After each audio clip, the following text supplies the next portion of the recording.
Bienvenue dans mon espace virtuel de tricot. Moi, c'est Émilie Coton. C'est notre tout premier rendez-vous.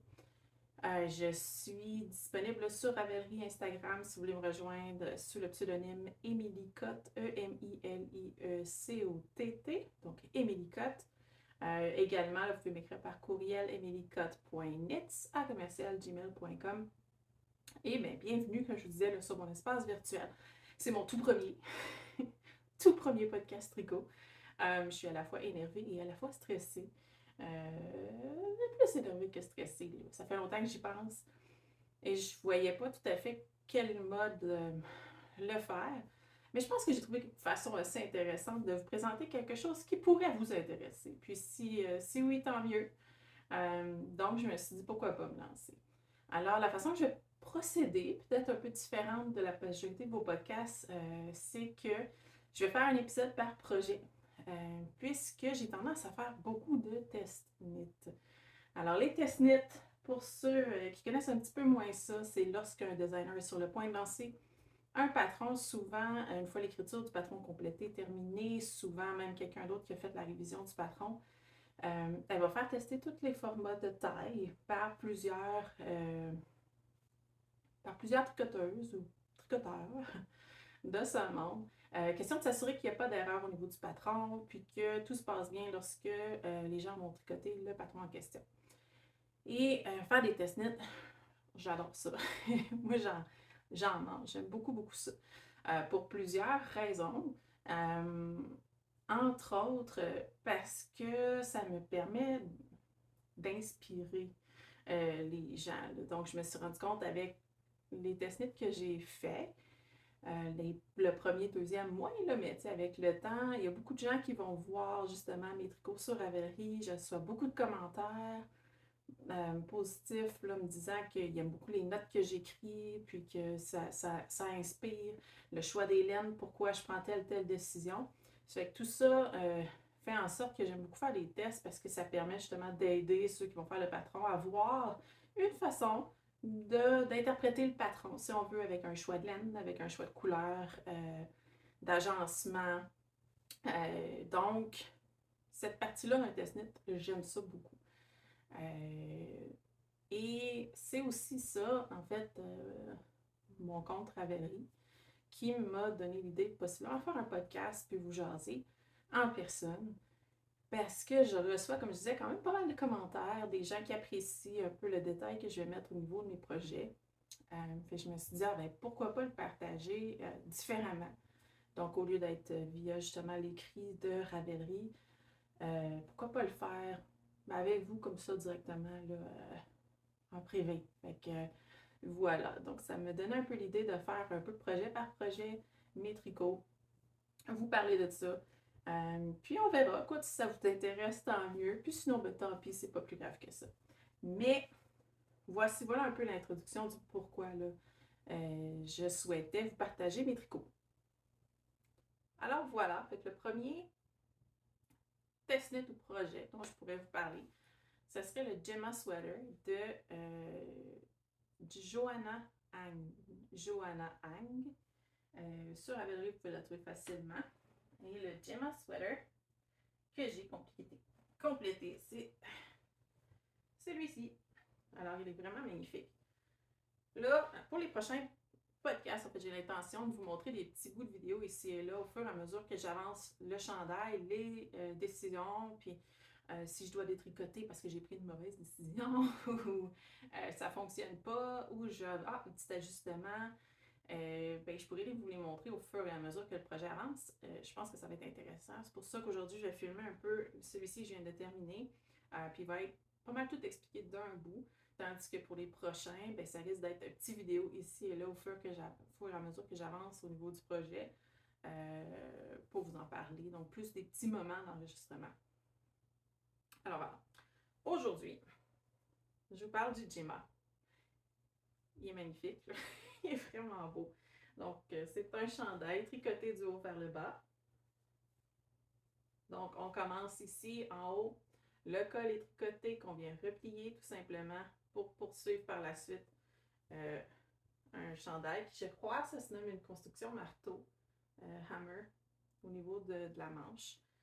C'est tout à fait magnifique, c'est vraiment beau. Voilà. Mais avant de vous en parler un peu plus en détail sur la construction, on va commencer avec l'échantillonnage. Donc, j'ai fait 2 échantillonnages pour ce projet-là.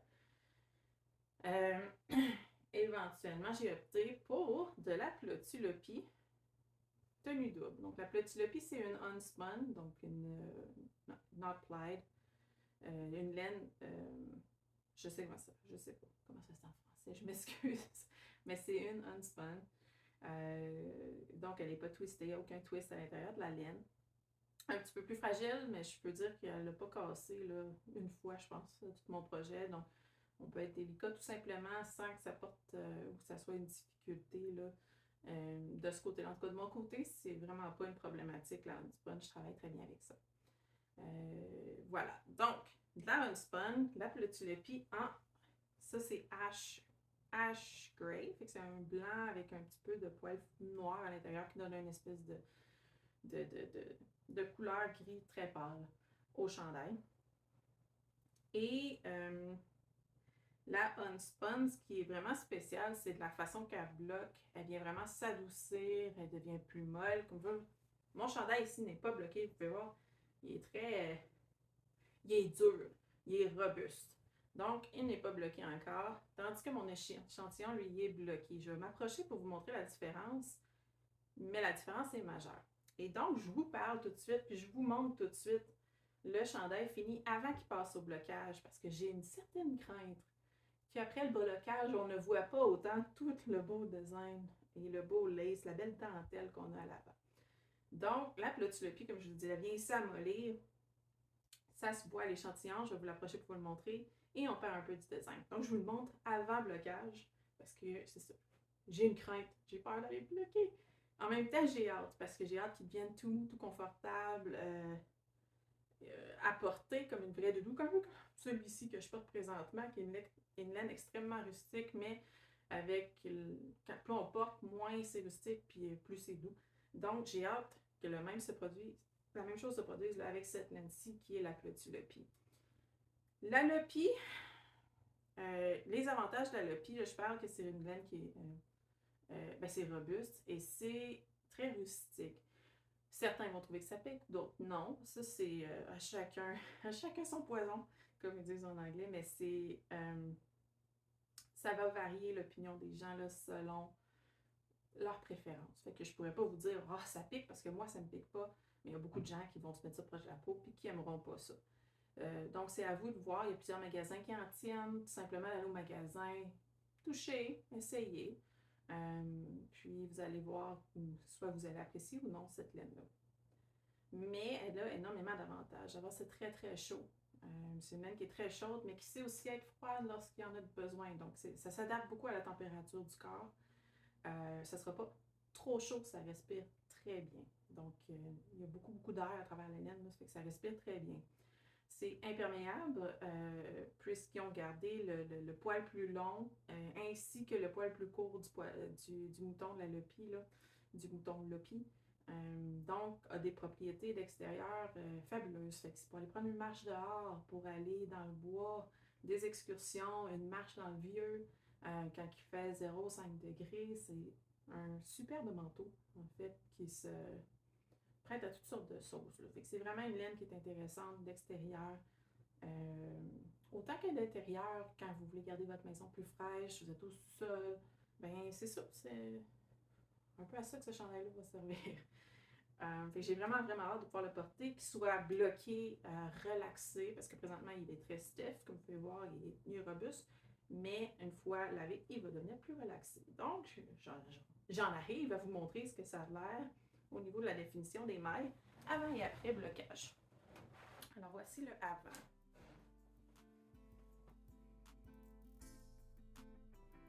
Comme vous pouvez voir, on voit très bien la définition des torsades. Une petite torsade ici, des côtes torse. Quelques petites torsades ici. Puis regardez les beaux designs à l'intérieur. C'est vraiment magnifique comme design. Si on va du côté de la manche, on a une belle grosse tresse sur le côté de la manche. Regardez ça. Comment c'est beau. Et 2 petites tresses qui partent de l'intérieur, deux petites tresses qui viennent se joindre à la grosse tresse en avant. C'est vraiment un beau design.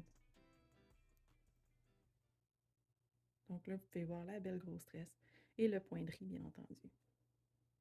Une fois bloqué, maintenant, on va perdre un peu de cette définition-là qu'on a. Et je vais vous montrer qu'est-ce que ça donne. Vous pouvez voir, je vais la mettre à côté. On perd un peu de la définition. C'est beaucoup moins sharp. Désolée dans les anglicismes. C'est beaucoup moins sharp. Vous pouvez voir la différence au niveau de mes tresses, de mes côtes. Par contre, c'est beaucoup plus mou. Ça respire très bien. Et c'est vraiment, vraiment un beau tissu que ça donne. Alors voilà. Je vous l'avais montré dans toute sa splendeur avant le blocage. Alors voilà. Maintenant, au niveau de la construction, j'avais un gauge, j'étais parfaitement sur le gauge au niveau des mailles. Donc, je me souviens plus exactement quel était le gauge. 14. Je pense que c'est un 14 par 10 cm. Je vais le corriger, là. Mais je pense que c'est 14-10, donc c'est un gauge qui est très gros. C'est pour ça qu'il est tenu double, justement, la Plotulopie. D'ailleurs, je pense que ça fait super bien aussi un Plotulopie puis un brin de mohair. Donc, ça donnerait un tissu encore plus léger que celui-ci. Mais ça ferait vraiment un beau résultat, je pense. Ça serait essayé, là, ceux qui veulent se lancer. Ouais, donc un gauge à 14, c'est un gros gauge, ça se tricote rapidement. C'est toujours intéressant, ceux qui aiment tricoter des choses puis que ça sorte vite. Ben, plus on grossit dans la laine, hein, plus ça va sortir rapidement. C'est un peu le cas de celui-ci, malgré le fait qu'on a une dentelle qui suit tout le long du corps. On peut penser, ça va me prendre du temps. Ben, le fait que ce soit un gauge à 14, c'est un beau projet pour vous initier justement une belle dentelle tout au long du corps, sans que ce soit trop long, ou du moins aussi long que si c'était une petite dentelle à 28 mailles, donc le double de mailles par 10 cm. Maintenant, je vous disais ça parce que j'ai eu le gauge avec la Plotulopie en termes de mailles, mais je n'ai pas eu en termes de rose ou en termes de rang. Donc, ce qui veut dire, j'ai moins de rang que le gauge par 10 cm. Et donc, si je suis le patron qui est en nombre de rangs, je me retrouve à avoir un plus long chandail, puis un peu plus évasé en longueur que ce que la designer a designé. Ce qui n'est pas un problème du tout, là, même que ça peut être beau, ça fait une espèce de look oversized. Je ne suis pas non plus comme à des 1000 du gauge, donc ça aurait été très joli aussi. Par contre, il y a une fois que j'ai ajusté, donc je crois que c'est au niveau des manches, puis c'est bien décrit dans mon Ravelry, j'ai fait un petit peu moins de rang que décrit au niveau de la manche avant de commencer les augmentations pour aller joindre en dessous des manches. Là. Donc, dans cette partie-ci, j'ai enlevé quelques petits rangs pour venir enlever de la longueur, pour garder le format original qui est, dans le fond, designé par le designer. Et de mon côté, vous allez voir, souvent, je dois allonger les troncs et les bras. J'ai le tronc et les bras plus longs que la normale en proportion de ma grandeur. Donc, souvent, moi, ça me prend un peu plus long, 2 pouces, je dirais, que ce qui est donné dans tous les patrons. À chaque fois que j'ai un patron, il faut tout le temps que je rajoute 2 pouces aux manches et au corps pour avoir un fit intéressant pour moi. Donc, étant donné que c'est un nombre de rangs, encore une fois, parce que la fermeture, tout le monde finit avec ce beau losange à la fin. Le patron est designé pour ça. Étant donné que tu es en nombre de rangs, puis que moi j'en ai plus, ça vient tout simplement rajouter le nombre de rangs que j'avais besoin pour arriver à la fin, à la longueur dont j'avais besoin. C'est parfait pour moi dans ma situation. Je n'ai pas eu besoin d'ajuster au niveau du nombre de rangs. On aurait pu aussi ajuster au niveau du ribbing. Si jamais vous êtes off au niveau de votre gauge sur les rangs, ben, il y a toujours moyen de venir aussi ajuster la longueur, un peu ou moins de côte à la toute fin. Donc, il y a plein de possibilités de venir jouer avec ça. Alors, voilà pour le Gemma. Prochaine étape, blocage.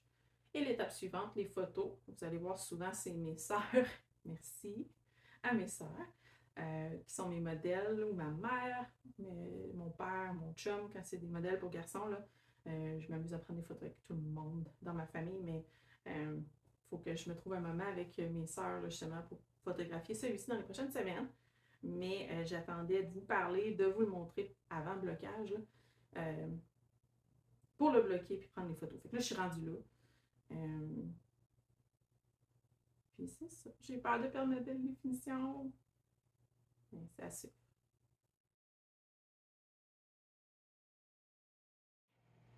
C'est fait. Joanna a annoncé qu'elle va publier le patron la semaine prochaine, le 3, vendredi. Fait que j'ai pas le choix, il fallait que je le bloque. Donc, c'est fait. C'est bloqué.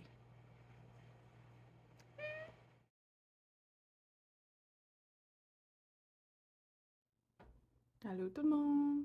Excusez, ça bouge. Je veux pas que ça bouge trop, pas que vous ayez mal au cœur. Allô tout le monde! Ok, je viens de me lever.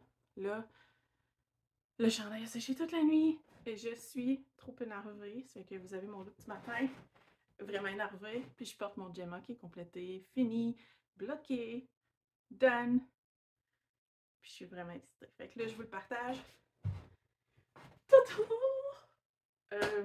Je suis vraiment contente. Je sais pas si ça paraît. Je suis vraiment excitée ce matin. Mais c'est ça. Je suis vraiment, vraiment, vraiment contente. Je l'ai mis. Première chose en me levant. Et je suis excitée. Énervée. Je vous le partage là. Voilà. Donc, ce que je parlais par rapport au blocage, on voit que ça s'est un peu matérialisé. Donc, beaucoup plus fluffy, doux. Regardez comment c'est flowy, hein? C'est comme tout là, c'est un super de beau drapé. Versus juste avant le blocage, là, on avait vraiment un tissu qui était rough, qui était stiff.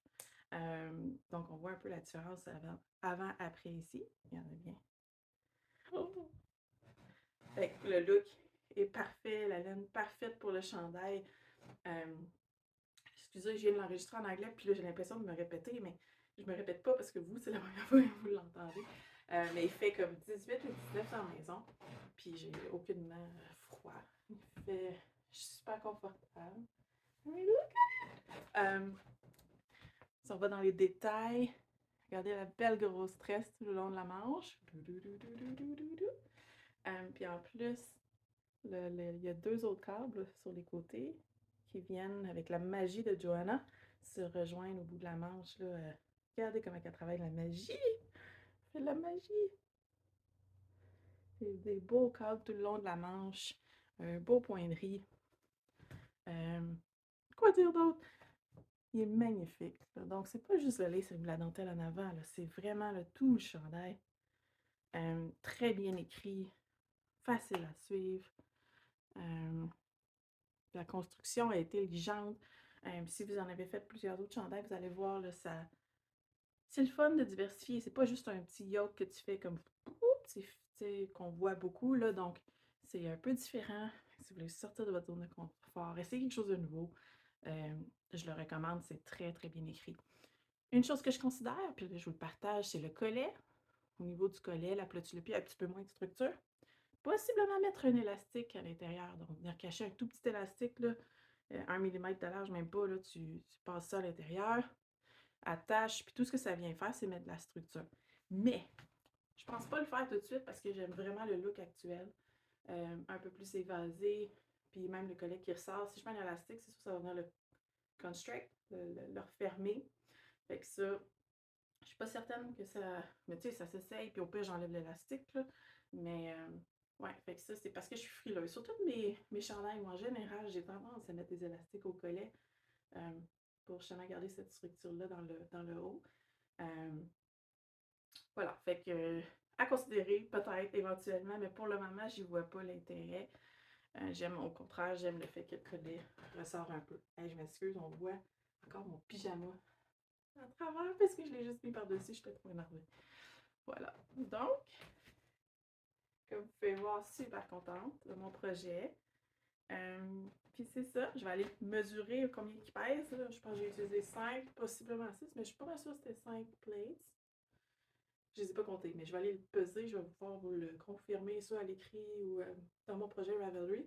Mais il est tout léger, tu sais, pour un gros projet avec un gros gauge. Il pèse rien. Donc, fait que ça, c'est super intéressant, là. Avec cette laine-là, c'est qu'il pèse rien. Une autre chose, tiens, je le vois pendant que je me mets les bras sur le côté, c'est un A-line, il y a des petites diminutions au niveau du corps. Fait que vous pouvez l'observer. Il n'y en a vraiment pas beaucoup, là, mais on peut voir là, la shape, c'est pas une box, c'est vraiment A-line. Quelque chose que si vous aimez, vous faites. Si vous aimez moins, vous faites pas. C'est la beauté du tricot. Vous pouvez le faire comme vous le souhaitez. Alors voilà, mon Gem Up. Ça complète mon premier épisode. Ouais, mon premier épisode où, sur sur le Gem Up. Donc voilà, je suis énervée. J'espère que vous avez apprécié. Puis si oui, laissez-le moi savoir. Commentaires, pouces, commentaires sur Ravelry, commentaires sur Instagram. N'hésitez pas à m'écrire. Puis merci beaucoup d'être là. Bye bye.